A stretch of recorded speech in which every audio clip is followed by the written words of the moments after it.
Salutations à toutes et à tous, bienvenue dans ce nouveau numéro des Vendredis d'Histoire où j'ai décidé de vous lire Super Loup fait un super rêve de Jean Leroy, que l'on remercie au passage pour l'autorisation de lire ses histoires, illustré par Prisca Le Tendé et édité par les éditions Frimousse, que l'on remercie également au passage pour l'autorisation de lire leurs histoires. Alors à votre avis, ça va être quoi son super rêve à Super Loup? Il n'y a qu'un seul moyen de le savoir, c'est d'écouter l'histoire. La Terre est devenue trop petite pour les exploits de Super Loup. Alors notre super justicier enfile sa combinaison de cosmonaute et il rejoint sa fusée direction l'espace.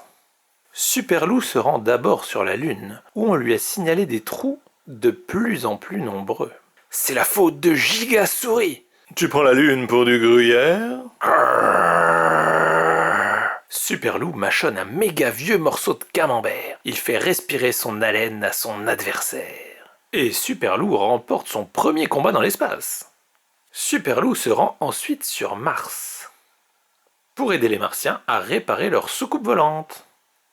Puis Super Loup redécolle à la recherche de nouveaux exploits à accomplir. Truc à faire. Mais soudain, Super Loup s'aperçoit qu'il n'a plus de carburant. La fusée perd de l'altitude. Elle va s'écraser sur cette nouvelle planète.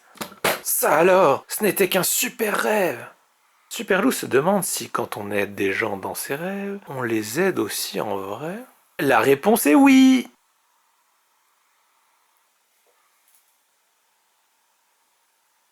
Fin. Alors ça vous a plu?